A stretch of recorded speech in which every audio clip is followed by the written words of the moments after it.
जहां एक तरफ अमेरिका का गाज पाकिस्तान और बांग्लादेश के ऊपर गिरा है, तो वहीं दूसरी तरफ यूनुस ने एक बड़ा खतरनाक प्लान बनाया है और चाइना को एक बड़ा ऑफर दिया है। जानेंगे जियोपॉलिटिक्स में क्या कुछ चल रहा है। हमेशा की तरह जानने को मिलेगा बहुत कुछ। आइए जानते हैं इन खबरों को विस्तार से। बांग्लादेश के अंतरिम सरकार के प्रमुख मोहम्मद यूनुस की हाल ही में चीन का दौरा किया है। यूनुस ने चीन दौरे पर कई ऐसे बयान दिए हैं जो चर्चा में हैं और भारत की चिंता को बढ़ाने वाले हैं। यूनुस ने पूर्वोत्तर भारत की सुरक्षा पर बयान दिया है, जो चीन को बांग्लादेश में एयरबेस स्थापित करने का न्योता भी दे दिया है। ये सीधे तौर पर भारत की रणनीतिक स्थिति को चुनौती देगा। यूनुस ने चीन से तीस्ता नदी के जल प्रबंधन में दीर्घकालिक सहायता मांगी है। इस बीच पाकिस्तानी विदेश मंत्री और विदेश सचिव भी बांग्लादेश का दौरा करने वाले हैं। बांग्लादेश, चीन और पाकिस्तान के बीच संबंधों को लेकर भारत की चिंताएं बढ़ गई है। यूरेशियन टाइम्स की रिपोर्ट के मुताबिक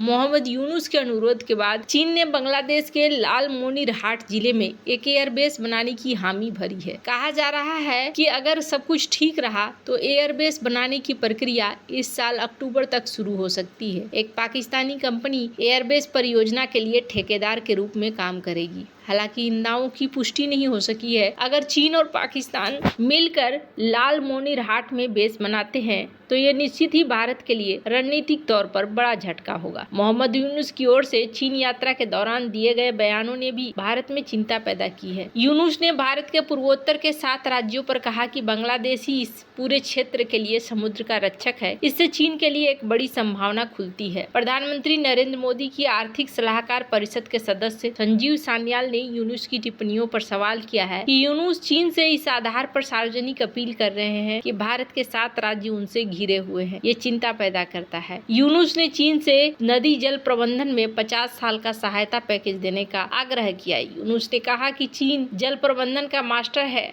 और ढाका चीनी विशेषज्ञता से सीखने में रुचि रखता है। इस चर्चा का मुख्य विषय तीस्ता नदी थी, जिसे बांग्लादेश भारत के साथ साझा करता है। शेख हसीना की सरकार ने पहले भी नई दिल्ली से सहयोग माना था, लेकिन यूनुस ने बीजिंग के ऊपर निर्भरता दिखलाई है। तो ये देखने को मिल रहा है कि दोनों ही देशों के बीच में नजदीकियां काफी हद तक बढ़ी हुई है। अमेरिका के राष्ट्रपति डोनाल्ड ट्रंप ने रेसिप्रोकल टैरिफ की घोषणा की है। इन दोनों ही देशों के लिए मुश्किलें और ज्यादा बढ़ रही है और तीसरा पाकिस्तान के लिए भी मुश्किल बढ़ रही है। ट्रंप ने भारत पर 26% टैरिफ लगाई है तो पाकिस्तान पर 29% टैरिफ लगाई है। बांग्लादेश पर ट्रंप ने 37% टैरिफ लगाया है। डोनाल्ड ट्रंप के फैसले ने पाकिस्तान और बांग्लादेश के बाजार में हलचल पैदा कर दी है। पाकिस्तान पर इसका सीधा असर होगा क्योंकि इस्लामाबाद अमेरिका का एक बड़ा व्यापारिक साझेदार है। ट्रंप के फैसले से पाकिस्तान के साथ साथ बांग्लादेश के कपड़ा उद्योग पर भी संकट आ सकता है। पाक की पूर्व राजदूत मलिहा लोदी ने कहा है कि पाकिस्तान का एक बड़ा व्यापारिक साझेदार है अमेरिका। पाकिस्तान का कपड़ा उद्योग ज्यादातर माल अमेरिका को बेचता है। ऐसे में पाक का कपड़ा उद्योग इससे प्रभावित होगा। लोदी ने कहा कि पाकिस्तान को यह देखना होगा कि वह कैसे नई स्थिति से तालमेल बिठाता है। पाकिस्तान को इससे पार पाने के लिए ज्यादा बाजार तलाशने होंगे और अपने निर्यात को और प्रतिस्पर्धी बनाना होगा। अमेरिकी राष्ट्रपति डोनाल्ड ट्रंप ने बांग्लादेशी उत्पादों पर टैरिफ 15% से बढ़ाकर 37% कर दिया है। इससे अमेरिकी बाजार में बांग्लादेश के रेडीमेड गारमेंट के निर्यात पर बुरा असर पड़ सकता है। दक्षिण एशियाई देशों के साथ वाशिंगटन के संबंधों के विशेषज्ञ माइकल कुगलमैन ने कहा कि ट्रंप के फैसले से कपड़ा बाजार प्रभावित होगा, जो पाकिस्तान और बांग्लादेश के लिए मुख्य निर्यात है। कुगलमैन ने कहा कि भारत, पाकिस्तान, बांग्लादेश, श्रीलंका की मुश्किलें ट्रंप के फैसले से बढ़ेंगी क्योंकि ये चारों देश पहले से ही आर्थिक तनाव से जूझ रहे हैं। डोनाल्ड ट्रंप के फैसले का असर शेयर बाजार में भी देखने को मिला है। गुरुवार को एशिया में इस खबर के आने के बाद बीजिंग और टोक्यो के शेयर बाजार कई महीनों के निचले स्तर पर चले गए हैं। अमेरिका ने अपने करीबी दोस्तों को भी नहीं छोड़ा है। ट्रंप ने यूरोपीय संघ पर 20% और जापान पर 24%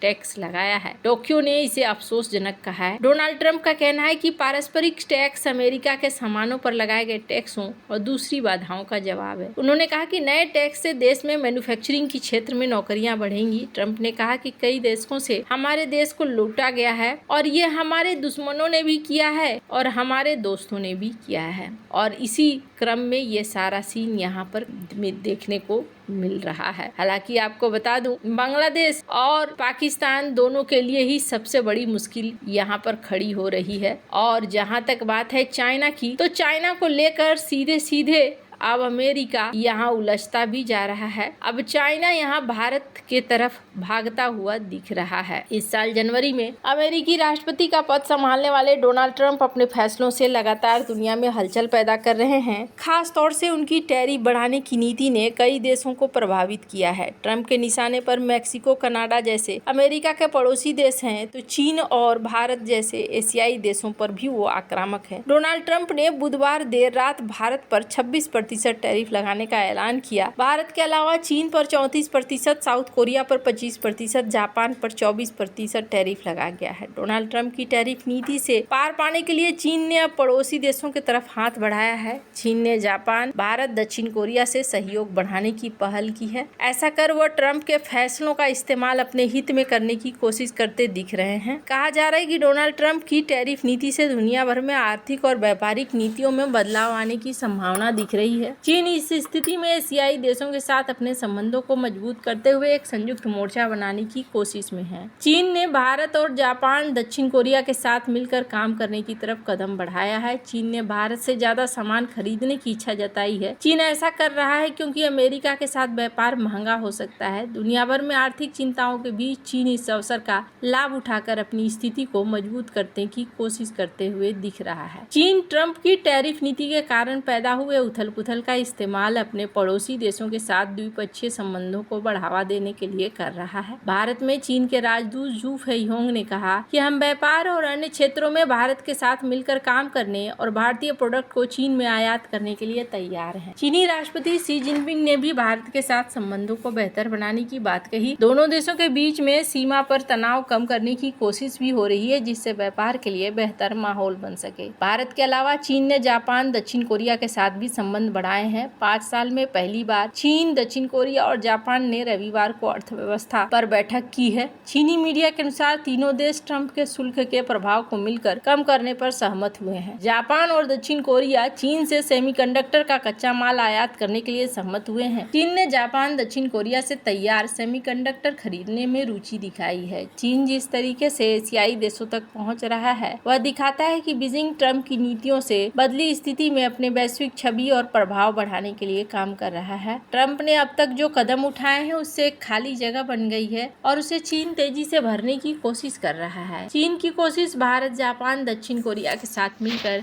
एक ऐसा मोर्चा बनाने की है जो अमेरिका के खिलाफ खड़ा हो सके। अब सवाल ये उठता है कि क्या भारत इतनी जल्दी इन सारी चीजों को मानेगा। वैसे अब जिस तरीके से डोनाल्ड ट्रंप आगे बढ़ रहे हैं, भारत के पास भी बहुत लिमिटेड संसाधन रह गए हैं। या तो भारत अमेरिका के साथ कोई न कोई डील फाइनल कर लेगा और हालात को संभालेगा, और दूसरी बड़ी चीज ये है कि या तो फिर भारत चाइना जैसे बाजारों को ढूंढना चाहेगा। वैसे आपको क्या लगता है, इन सब मामले में आपकी क्या राय है? कमेंट कर जरूर बताएं। जल्द मिलते हैं अगले वीडियो में नई खबर के साथ।